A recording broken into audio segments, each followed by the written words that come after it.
Today's daf we're going to be learning is Shekalim Daf Yutet. Today's daf is sponsored by Caroline Ben Ari in memory of Avi Mori Ivor Rhodes, Yisrael Ben Meir Vasara on his 11th year at site, and by Medina Korn in honor of her son Uriel's bar mitzvah this coming Shabbat, with gratitude for the virtual celebration within our Hadron Zoom community, and by Barak Schechter in honor of Shuli Schwartz Reznikovich, who joined the staff of Hadron this week, and for the amazing work she does for Am Yisrael. Welcome, Shuli, to the staff. We're very excited to have a new staff member. Okay, for the Siyum, have you registered yet? So if you haven't yet registered, we've posted links on the homepage, on Facebook, and on the WhatsApp groups, and you only need to register once. It's up in all those places, but registration is only needed once. Hope to see you all there. As we said, Shari Mendez is going to share from her experience of having learned for 7.5 years and finishing Shas together with us at the Siyum, as she's finishing with us together on Sunday. And Rabbanit Leibowitz, who's a lecturer on Jewish biblical thought, is going to share with us some thoughts about Shekalim and the Beit HaMikdash and issues that come up in the Masechet connected with things that come up in the Torah. Anyway, it'll be interesting. Okay, we're going to start with the bottom of Yuchet Amabet. It starts off a little bit strange. It's a little hard to understand the connection of this verse that they're going to talk about right now to the continuation. So I'm going to explain according to the Korban Eda, who kind of adds some things in that doesn't really say here. Right, as usual, we've learned this in the Yerushalmi. There's often situations like this that are a little bit complicated. So Ktiv, if you remember, we mentioned this Yehoyada, who was in the time of Yoash, the king, and Yehoyada was the Kohen, and they did a bit of a rejuvenation of the temple. They collected money.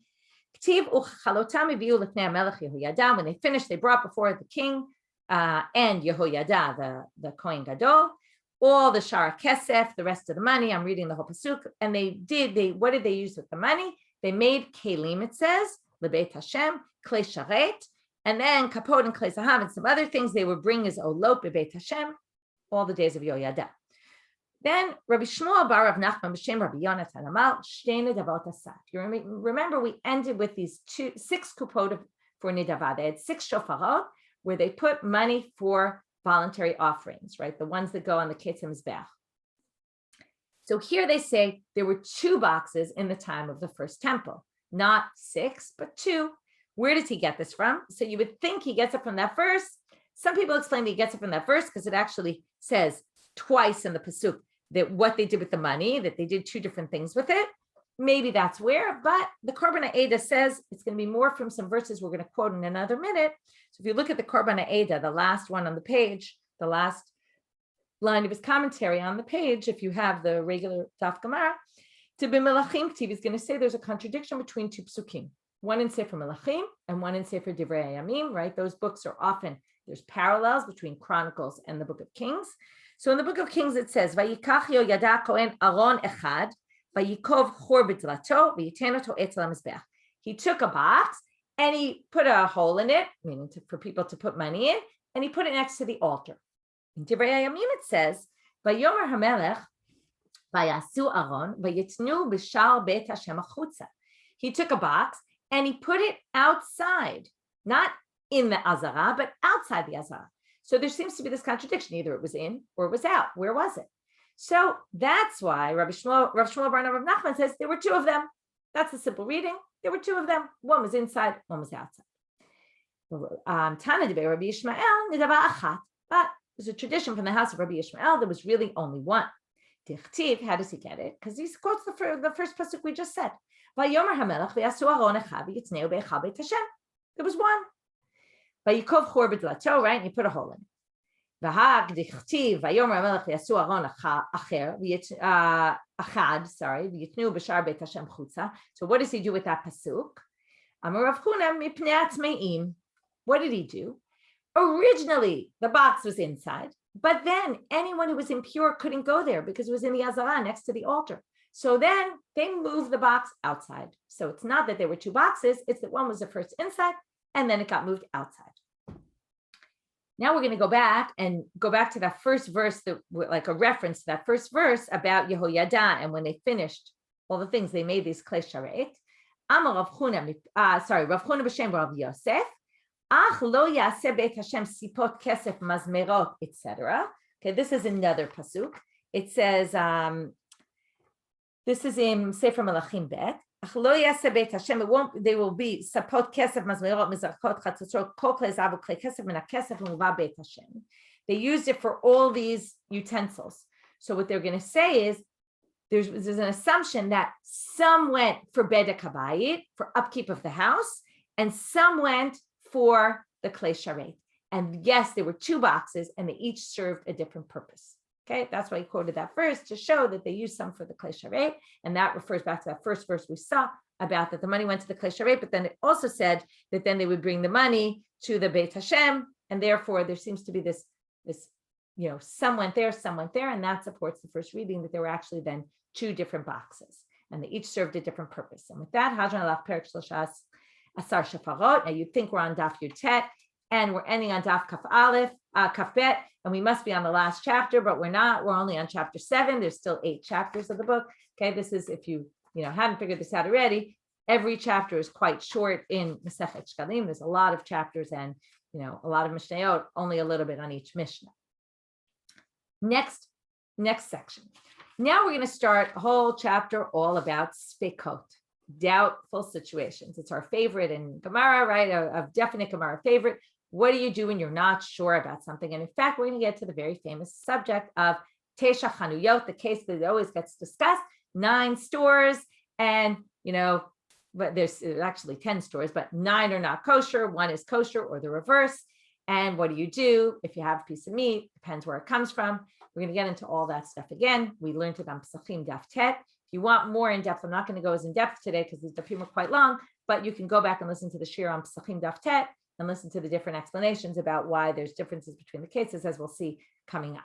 Okay, we'll explain the basics, but not necessarily the logic behind everything. Okay, Halacha Aleph. So here we start. We're only going to get to Tesha Chanuyot toward the end of today's stuff. Ma'ot shenimtzeu ben shkalim lenidava. Now what do we have? We have all these kupot of these shofarot.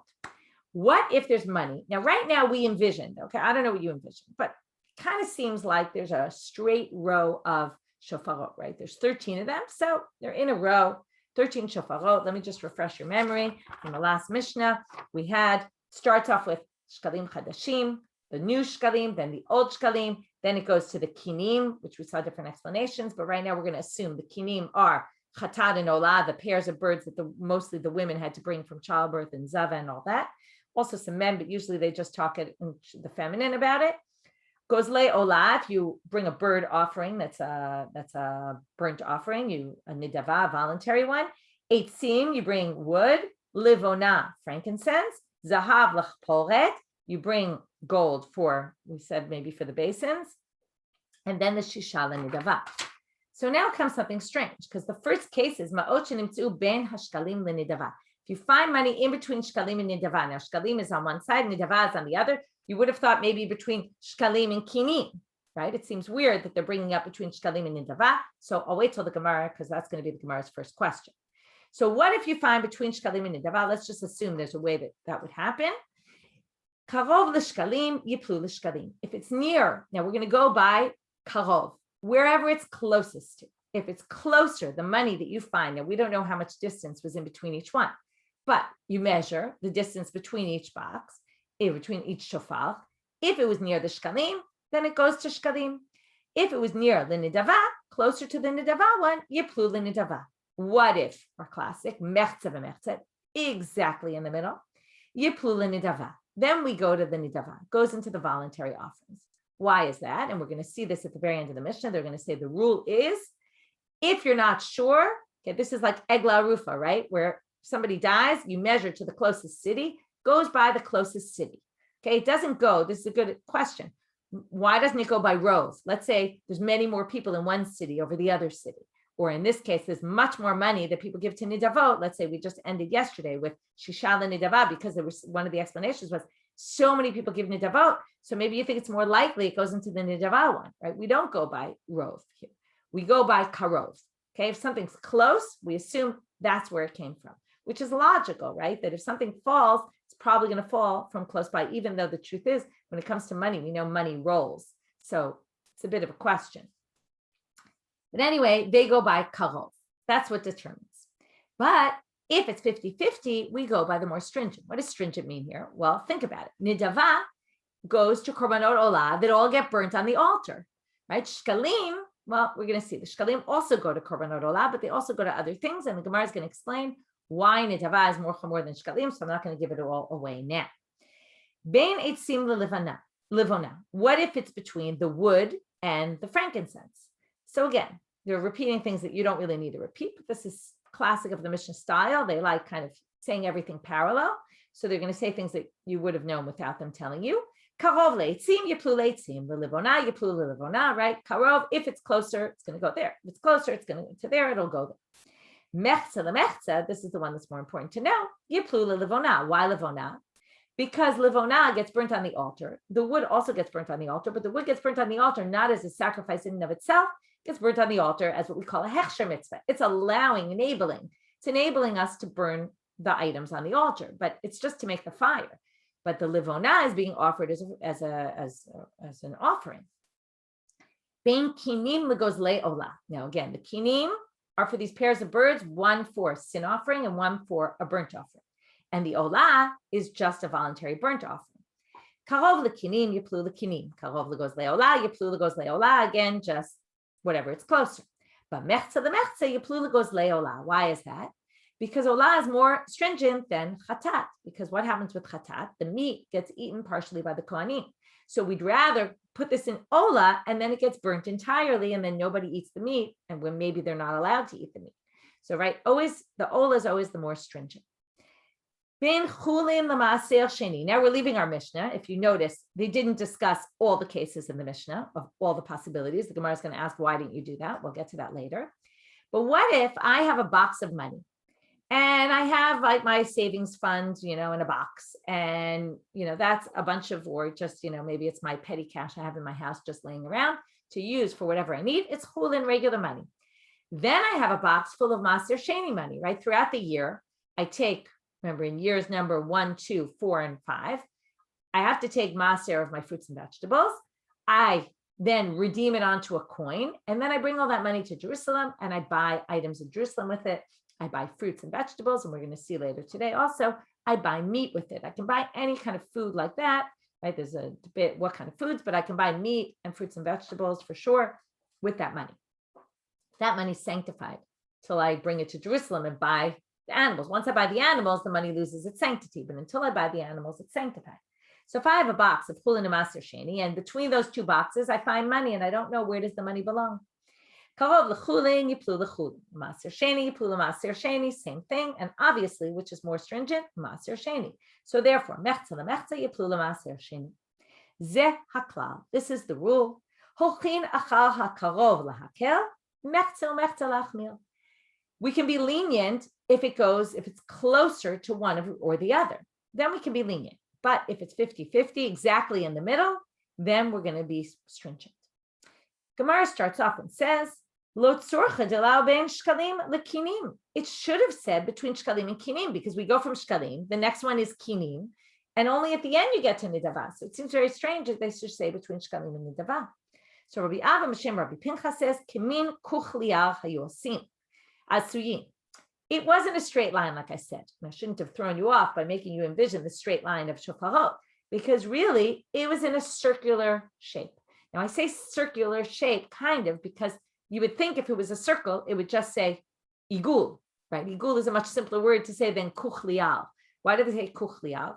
So it could be there's a debate about what exactly kuchliar means. Some people say it's a sort of necklace. Some people say it's like a crown, someone put on their head, like an ataraz, they call it. Now, if you think about those shapes, they're often round, but not necessarily closed. So it could be that it was almost like a horseshoe type shape. It's possible. I don't know exactly, but maybe that's why they didn't say it was rounded, because it wasn't totally rounded and closed, so to speak. It wasn't a closed circle, but maybe it was a more open circle. Maybe that's why I'm just suggesting. So Kamin Kuchliara Yosi, and he says, and therefore, now it makes sense. The first and the last are going to be next to each other, whether they're right next to each other, or whether they're close enough, right? In the horseshoe, they're also next to each other. There's still going to be between number 1 and number 13, there's going to be a place where it'll be safek, whether it's one or the other. So now you can either read these words in parentheses or not. I'll read them. Lo tzorcha de lo mechza lemechza yeplu l'shkalim. They're saying maybe you should say it should go to shkalim, because shkalim also go to buy korbanot olah, and they buy all the public donations to the temple. Those are pretty strict. So remember what happens? If you don't use the money that year, if there's leftover money, what happens to it? Well, then it goes to the Shayarei Lishka, which is used to buy all sorts of other things. Whereas the money for the Nidava is always going to go to Korbanot Olah. So some people say that's Itbai Lememar. Some people say it's because this money could potentially end up being Shayarei Lishka, which is for sure more lenient than Olot. That's why it goes to Olah. The Itbai Memar, some people say, Mechza Lemechza Kemisha Met. What does that mean? It's like someone who separated a shekel. Remember, he does a machzira shekel and then he dies. What do we do with it?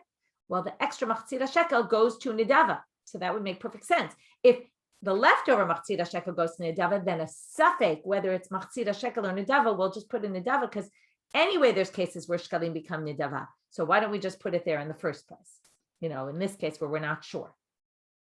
Amar Rabbi Yasa, Ad ana tamam, we've already seen this many times. The Rabbi Yossi says, while I was there in Babylonia, what did I hear? And usually he's quoting Rabbi Yehuda in the name of Shmuel. Shamat kal Rabbi Yehuda sha'al Shmuel, and it's usually not just Rabbi Yehuda said the name of Shmuel, it's usually I heard Rabbi Yehuda ask Shmuel the following thing. Notice he says, Shamat kal. Kal is kol, a voice. I heard the voice of Rabbi Yehuda asking Shmuel. He flees shiklov amet. Now we're just going to explain this case about the dead person. I heard him ask him, we actually saw this whole thing quoted before, if you designate a shekel and you die, what happens? So there you have that halacha, and therefore that explains our halacha here. Since they're mentioning a case where something goes to nidava, they say the same thing about the motar sivita ifashal. This has nothing to do with anything right now. It's just connected to the previous, which is also the additional, if there's something left over from the asirit haifa, the tenth of the ephah that the Kohen separates of his soled, of his flour, to make the mincha offering, the mincha chavitim that he brings every day. So that, what happens to the extra? Rabbi Yochanan Amar Yolachem L'Yam HaMelach. There's nothing you could do with it. It's disqualified. You have to throw it in the Dead Sea. And Rabbi Elazar Amar Yeplu L'Nidava. No, it actually goes into the Nidava, and that's why they brought this, because it's like, at least according to Rabbi Elazar, it's like Hifrish Shiklav Amet, where you have something that becomes a nidava, even though it wasn't originally that, which we've seen many, many times throughout the Masechet. Vikashya, now we have another question. What's the question? The kinim and the gozlei olah. If I'm a woman and I have had a child, and I now bring my korban to the Beit HaMikdash, and I bring money and I put it in that box, and then somehow it falls out of the box, or maybe it fell before, we don't know. And now, if there's a suffix about my money, it's going to end up going in korban olah. Now, what's the problem? What about, so first of all, we're going to get to later, what about me? But before we even get to me, there's another problem, which is I gave money for two sacrifices, one olah and one chatat. Now that money potentially, because out of suffix, we don't really know whether it's my money or the money for the nidava, what's going to happen to that money? It's going to go to olah, to a burnt offering. So the Gemara asks, V'yesh chatat kreva olah? You could take something that's potentially a chatat and sacrifice as an olah. It's true an olah is more stringent, but it doesn't mean that you could take something designated as a sin offering and offer it on the altar as an olah, as a burnt offering. That doesn't work. So Chizkiah b'shem Rabbi Shimon ben Lakish, Tanai Beitin hu ala motarot sheyikarvu olot. He says there's a stipulation by the court. Tomorrow we're going to see all sorts of stipulations by the court in the Mishnah. It's a court stipulation means the court basically determines that this is the case across the board, whether you say it or you don't say it when you designate your animal. It's just, this is the case, okay? I'll give you another example of a Tanai Beitin. When people get married, the husband writes a ketubah for the wife, which is a commitment of money. In the event of death or divorce, I promise you this money. If a man didn't give a ketubah to his wife, first of all, you're married, even if you get married, the ketubah is not a marriage document, okay? It's a document of a financial commitment of the man to the woman, connected to marriage. It's not a marriage document. Now, if he didn't write a ketubah, it's as if he wrote a ketubah, right? There's an assumption, there's a Tanai Beitin that the woman gets ketubah money, okay? So that's a Tanai Beitin. So now, so it's a Tanai Beitin ala motarot sheyikarvu olot. when there's extra money left over, if I designated 100 shekels for my animal and then I only spent 80 on it, so whatever's left goes to Ola. So since there's this stipulation that when I designate my money, I know already from the beginning that, and whether I know or not, it doesn't matter because there's a Tanai Beitin about it, that money will go to an Ola. Therefore, theoretically, any chatat could be brought as an Ola. It's similar. It's not exactly the same, but it's similar. But then they say, but what about this woman? How's she going to get atonement? So Amar Rabbi Yitzchak, this is also appears in the next Mishnah. And I have to say, I'm going to fix it in the audio for tomorrow. I already recorded, but the video is just too complicated to fix. So I explained this wrong in yesterday's shiur, in the tomorrow's shiur. So listen to today's interpretation when you hear it. If you're watching the video for tomorrow, just remember this interpretation because I explained it wrong there. Amar Rabbi Yitzchak, Tanai Beitin hu hamisapeket hakinim hu misapeket hapsulat. He says there's a Tanai Beitin. Again, it's another unstipulated thing that's basically everyone has to keep, which is if, let's say, I put my money in that kupa, and then the Kohen takes the money, buys birds, and then sacrifices the birds. What if they became disqualified? Who's responsible to supply new birds? So according to Rabbi Yitzchak, it's a Tanai Beitin hu, and this is the opinion, I think, of Rabbi Yossi, and Rabbi Yossi in the upcoming Mishnah, there's a machloket about it, whether it comes from communal funds or it actually comes from the supplier of the birds. The supplier of the birds, according to Rabbi Yossi in the Mishnah, and that's what Rabbi Yitzchak's quoting now, that whoever's misapeket hakinim, the supplier of the birds, who misapeket hapsula, he's supposed to provide extra birds when needed. Okay, it's interesting, maybe because he makes his profits off of it. This is classic, right? When you own a business, so to give away a few of your items is not a lot, it's not a big deal for you because you're the one who, you get it for very cheap, you sell it for proceeds, you make a profit off of it. Now, I assume he's not making a huge profit off these things because they're for the Beit HaMikdash, but he's still making some profits. So therefore, it's his job to provide extra birds. And that way, no one else has to pay the money for it. What does this have to do with it? So from what I understand, what this has to do with it is that if we find this money in between, so we put it in the staka box for, or the box for olot, but we still have to provide, since maybe it was a korban, we still have to provide a korban for that woman. So we won't put the money there. The money will go and buy a new korban ola just in case it was an ola. But we also go back to the supplier and we demand from him another bird to replace the money that was lost, that was maybe lost, right? And that shows something very interesting. Usually you can't bring a chatat out of a possible doubtful situation. You don't bring a chatat from doubt. But in this case, you see, and some people say that a chatat ha'of, which this is what this is, a sin offering from a bird can be brought mishum safek. We're going to see a whole bunch of cases of it. And I assume it's in Zvachim, I remember it, but there's all these cases where you can bring a chatat ha'of, okay, misafek. And then what happens? The Kohanim just don't eat it because it's not clear that they can eat it or not because it's a safek, but you do bring the korban. Okay, so it's a little bit different than your average korban chatat, but you can bring it misafek, and that's what we would do here. So we get extra bird from the supplier, so you'd end up kind of bringing this money twice. You're just not using it as money for the chatat because you go to the suppliers. Now, last thing on this Mishnah, and this is what I mentioned. The Mishnah only mentions a few cases. It doesn't mention between everything. Okay, like for example, between the zahav l'chporet and between the nidava. It doesn't say what you do. So lo tzurcha de lo ben k'toret leitzim l'levona l'zahav l'chporet. What about all those? It doesn't mention those. De lo ben k'toret leitzim l'levona l'zahav l'chporet. Sorry, I just read that twice. Utanyata b'sofa za klal holchin achal karov mechza mechza lachmir. Once they gave the general rule, they didn't need to get into all the specific cases. It became obvious. So even though they did give a bunch of cases, then they stopped. They said, that's enough. Now you get the idea. In case you didn't get the idea, at the end, there's that summary sentence, and that sets the tone for all the others, and you don't need to specify. New Mishnah. Halacha bet. Ma'ot shenitzeu lifnei socharei behema. Okay, I want you to understand the situation. We get into Jerusalem now. Okay, there's a difference between Jerusalem in the time of the holidays and when it's not the time of the holidays. The time of the holidays is full of people. And what else? People come with their Master Sheni money. We talked about Master Sheni before. People come with their money. They have a lot of money they bring. And with all that money, what are they doing? They're now going to bring all this money to Jerusalem, and they're going to buy fruits, vegetables, meat, all that stuff. And they're going to eat it in Jerusalem. if I have Maser Sheni money collected from the whole year, it's very possible. Imagine I have huge fields.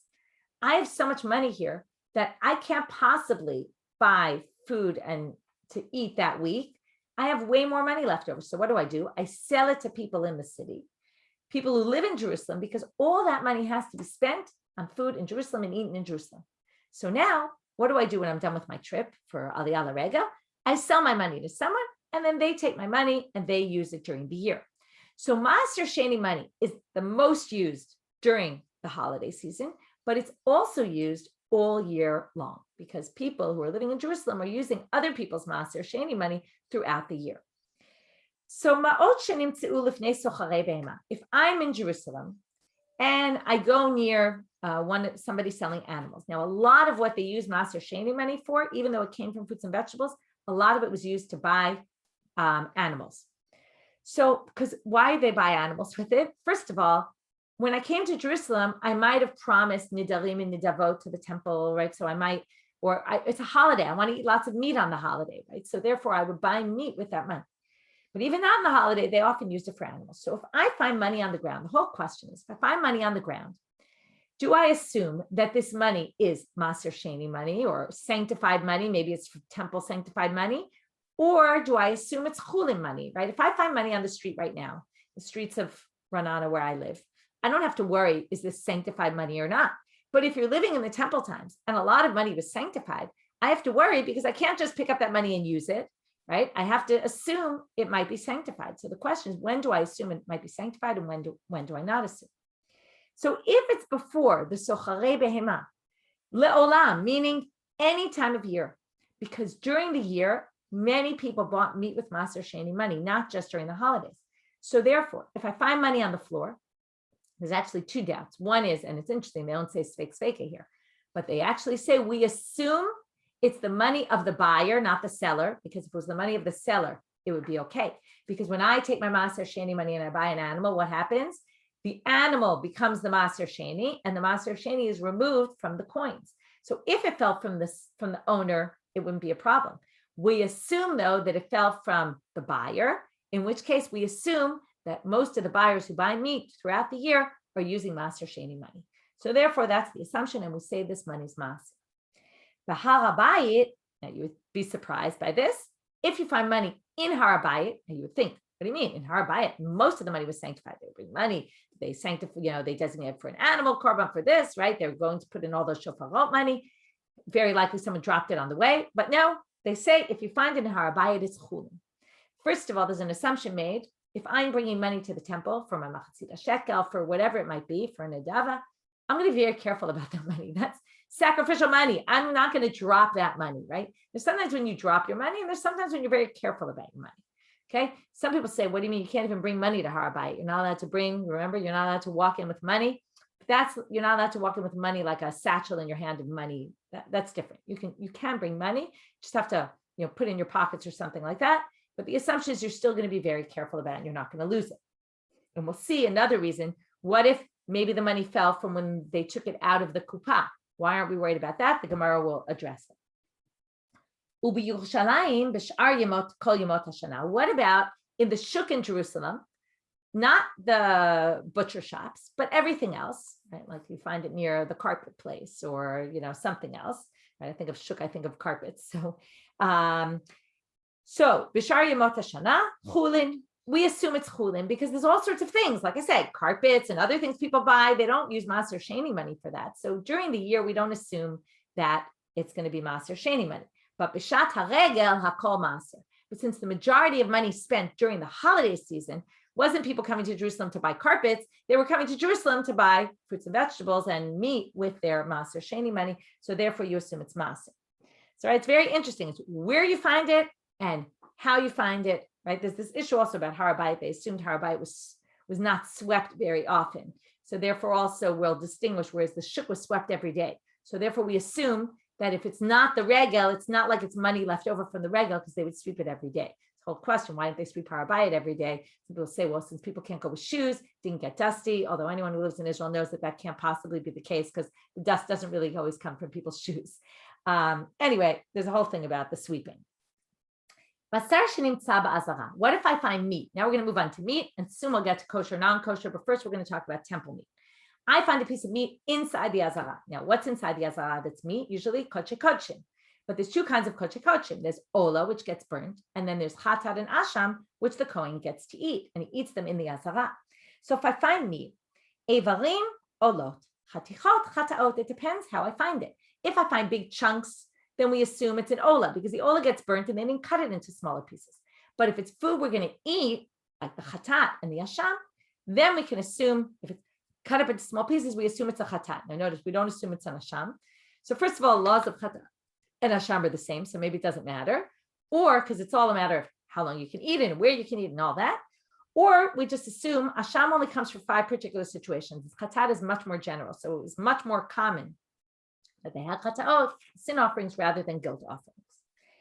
Ubi Yerushalayim, what if you find meat in Jerusalem? Now, you can't eat koche kochim in Jerusalem, but what do you eat? Kochim kalim. So we assume, if I find a piece of meat in Jerusalem, we assume it came from the temple and it was shlamim. This is interesting in terms of thinking. The majority of meat that was eaten in Jerusalem, they assume was korbanot, sacrifices. So Yerushalayim zivchei shlamim, or maybe we just have to be stringent, but maybe it's shlamim. Now, okay, I figured out this is ola, I assume this is chatat, this is shlamim. What do I do with it? Can I eat it? Can I not eat it? Right? If I'm a kohen, can I eat the chatat inside? If I'm a regular person, can I eat the shlamim in Jerusalem? So zev zet ubar tzurato. No, you have to leave it either overnight or till it rots, and then then you can burn it, because maybe, right, we all know that sacrifices have a designated time in which they can be eaten, and you have no idea when this meat was from. So you don't know, and it could be it's already past its designated time, and therefore, but what's the problem? You don't really know. If you knew for sure it was no time, you burn it immediately. Since you don't know, you have to wait till it's left either overnight or till it rots, and only then can you burn it. Nimtza bigvulin. What if you find a piece of meat outside Jerusalem, and you assume it's kosher or not kosher? So evarim nivelot, chatichot mutarot. Again, it depends whether you found it in big chunks. Found it in big chunks, we assume it's a nevela. It was an animal that died, and you cut it up into big pieces to give to your dog. But if it's chatichot, if it's cut up smaller, you wouldn't cut it up into small pieces if you're going to give to your dog. Therefore, we assume that you cut it up because it was kosher and valid shchita, and therefore mutarot, you can eat it. Ubishat haregel shabasam meruba af evarim mutarim. This is something interesting. During the time of the regel, since they had so much meat, then even big chunks are permitted. And it seems maybe the reason why they cut up their meat was because they, think about when you have guests, and let's say you don't have enough schnitzel on the table. So what do? You cut it up into half pieces so that you have enough to go around. So maybe they cut up meat into small pieces to make sure there was enough to go around. But when they had so much meat, they didn't need to do that. And therefore, you can even assume then that it's okay. So the Gemara starts off and says, Lo tzurcha de lo b'harabayit kodesh. So they say, why is it not kodesh in Harabayit? Wouldn't you assume the money's sanctified? There's a lot of sanctified money in Harabayit in the Temple Mount. Why wouldn't the money be sanctified when you find money on the ground there? Rabbi Bar, Rabbi Chia, b'shem Rabbi Yochanan, chazaka en adam motzi min alishka, en kohen motzi min alishka ma'ot, ad shu mechalalan ala behema. Even though it's true we have these 13 shofarot, and most of the money comes from there, or maybe even most of the money is the Truma alishka. The point is, when the Kohen takes out that money, he's going to immediately buy an animal with it. Okay, this is what we saw before about the Kohen's going to immediately do the sacrifices of the women, so they can assume their sacrifices were done and they can eat sacrificial meat. Likewise here, you can assume that the Kohen, when he takes out the money, he immediately purchases something with it, which means that any money found there was already used to purchase something, which means that the sanctity was removed already right away from that money, and therefore you can assume that it's chulin. Now you see most of the money there, you understand, it's all chulin, because most of the money went to purchase things, and then what's left is no longer sanctified. Which, by the way, shows us, right, it's, again, what's interesting about learning this is trying to envision what it was like. It sounds like there was a whole shuk going on the Temple Mount, right? People were selling things, like we saw the guy Achia who was in charge of the nisachim, of the oil and the wine, and right, you imagine people worshiping there. No, it was like a shuk there. People were selling things in the area of the Temple Mount. Very interesting to think about. Basar shenimtza. Okay, so now you find meat in the temple. We're up to that case. Rabbi Lazal b'shem Rabbi Yoshaya says, Hisiach dat, which is the same as hisiach dat. Okay, hisiach dat means when you have sacrificial meat, you're supposed to always be thinking about that meat. Okay, we've talked a lot about intent when it comes to sacrifices.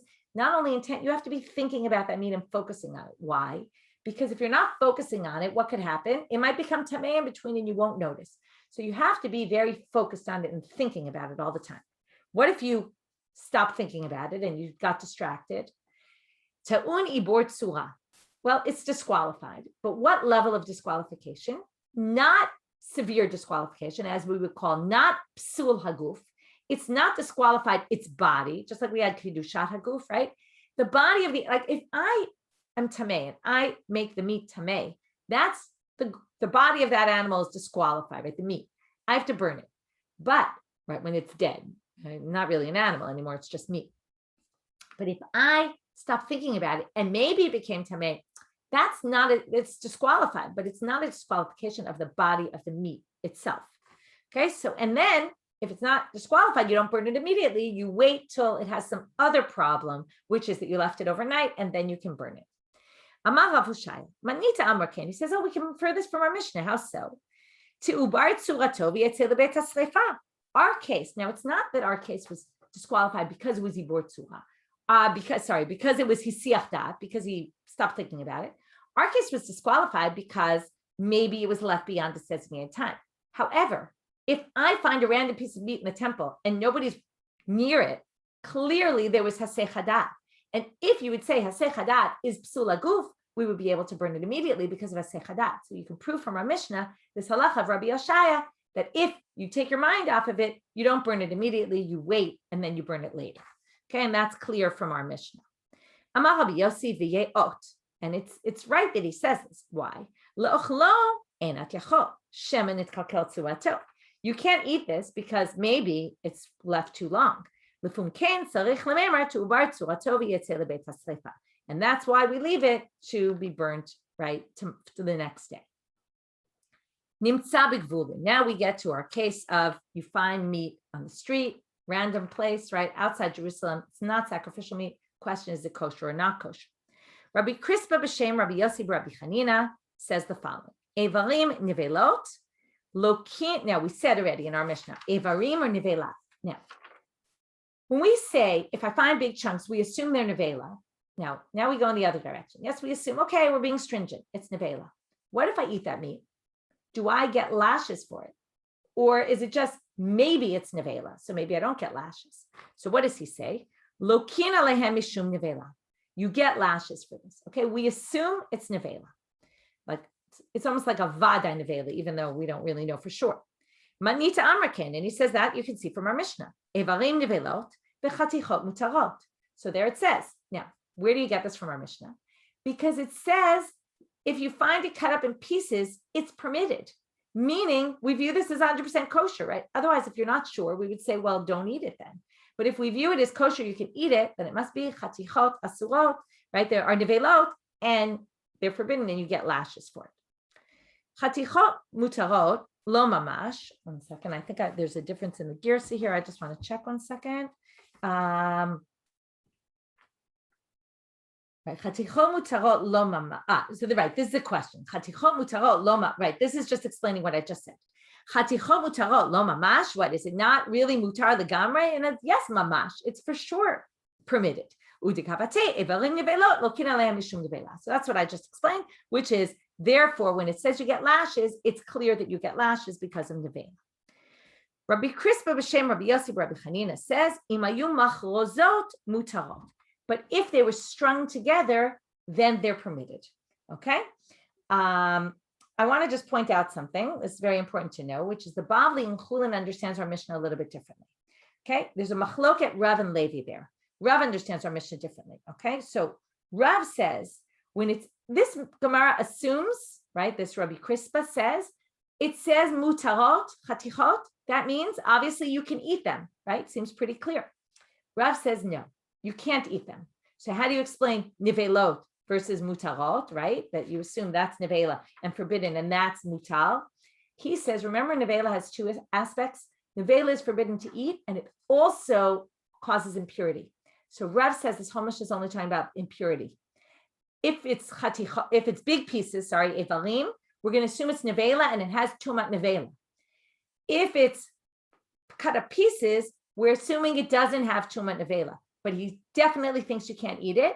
And this is what we call basar shenit alei min ha'ayin. It's meat that we lost track of and we don't know where it came from. And Rav is very stringent about it. And we're going to see it's going to be the first thing you're going to see in tomorrow's daf, which is that Rav is very stringent about basar shenit alei min ha'ayin, and that comes from an understanding of our Mishnah differently than the Pshat. Levi understands our Mishnah the same way we just did, which is it's not about eating and not about impurity. Okay, so it's very interesting, the distinction here. Now we get to our famous Tesha Chanuyot. Tesha Chanuyot Mechot Basar Nevela. There's 9 non-kosher butcher shops. Ve'echad mocheret basar shchuta, and one is selling kosher meat, kosher butcher shop. I went into a store and I don't remember nitchafulo choshesh. I don't remember where I bought it from. So what do I have to be concerned for? Choshesh. I have to be concerned that maybe I bought it from a kosher store, maybe I bought it from a non-kosher store. This is what we call de parish miruba kaparish. Even though there's a majority of stores here, when I came out of somewhere, in other words, opposite, kol kavua kemech tzalmech tzedam, anything that's in its place is like 50-50. So I went and bought it in its place. I just don't remember now where I bought it. So we're going to assume it's 50-50 kosher or treif. Why is that relevant? It's still treif, right? I still can't eat it. But I won't get lashes for it if I eat it, because it's only a suffix whether it's actually nevela. Okay, right? We always think of the suffix going the other way. Can I eat it or not? Clearly, I can't eat it because no matter what, either majority is non-kosher or 50-50 it's non-kosher. It still doesn't allow me to eat it. I would only be allowed to eat it if it was more kosher than non-kosher, but I don't get lashes for it. Ulinim tzeit, but if I find it in the middle there, then hochina chal. I find it in the middle. There's these 10 stores in a circle, and in the middle of that circle, I find a piece of meat. Then we assume this is what we call kol de parish miruba parish. Okay, where it came from somewhere we don't know where. Now I find it not in its place. Then we're going to say it follows majority. Again, there's a lot of different reasons. It's really the biggest question as to why there's a difference between these two cases. We discussed it in Psachim. I'm not going to take the time to discuss it now. If you want, you can look back there. Psachim daf tet. So obviously then I can't eat the meat because it's majority non-kosher. But in the reverse case, where 9 sell kosher meat and 1 sells basar nevela, so again, nitchafulo, I went and I bought a piece, but I don't remember where I bought it. Choshesh, I have to worry 50-50, it might be non-kosher, I can't eat it. But if I find it in the middle, I can assume it's kosher. Amar Rabbi Yochanan, hanimtza biyad nochri kinimtza beplatya. If I find meat that came from a Gentile, it's like finding it in the middle of the street here, which means what? If there's 9 kosher stores, I can assume that his meat is kosher. Okay, that's like a big chidush, Rabbi Yochanan saying, even though it's a Gentile holding it, I can assume the Gentile probably walked into one of the kosher stores. Rabbi Elazar, Rabbi Chagai have a mesamech Rabbi Mana. So now we're going to have somebody question this. So Rabbi Mana was leaning on Rabbi Elazar. He was having trouble walking. Chama lechadam aramai. Again, we keep having this word chama. He saw a Gentile. Mikatea min susia umapik livra. He saw a Gentile cutting pieces off his horse, meat from a horse, and throwing it out. What was mafik libra? I guess throwing it outside, taking it outside. Okay, so he saw him with this meat. I'm trying to think of that exactly. Like that's what it means literally. I'm trying to think exactly how to translate it. Mafik libra. Yeah, he was bringing it out onto the street, I guess, to sell. So he says, Amarle, here I see, right? I see he's selling non-kosher meat. Can I go by? Oh, it's like finding it in the middle of a square. And here in this square, most of the meat is kosher. Can I go eat that? Right? He's saying this is a ridiculous principle if I really know what it is. Amarle, Ken Amar Rabbi Yossi, Rebbe or Birebbe, Hein Shera'u Oto Yotzei Makolin Shel Yisrael. It's only if we saw him coming out of a butcher shop that was kosher, then we could assume he's got kosher meat, but not if we didn't see that. Okay, some people explain this not exactly that way, but that's what it sounds like from the pshat. It sounds like, which then makes it a little bit different because we just said it's a suffix. We don't know. But the point is, and we're going to see from this next story, theoretically, he could be coming out of a kosher butcher shop and the butcher could have sold him non-kosher meat. Like the butcher could have had an animal that got messed up and he saves it for his Gentile, his clients who come in. So, but if you see him come out from a kosher butcher, you can assume that it's kosher. Now we finish with our interesting story. A guy walks into a butcher shop in Sipori to buy a piece of kosher meat. The problem is he didn't exactly get along with the butcher shop owner. They didn't have a good relationship. So lo yahivle, the butcher didn't want to sell him meat. So what does he do? He goes out of the store. He sees a Roman. He says, buy tele, go buy me a piece of meat and bring it to me. Can you go into this kosher butcher shop for me and bring me a piece of meat? Amarle lo naspit al korche. So now the Roman buys the kosher meat, and the person who was trying to buy the meat and he wouldn't let him. He walks into the store with the piece of meat and said, look, I beat you, right? I got the meat anyway. You didn't want to sell me. I managed to get it.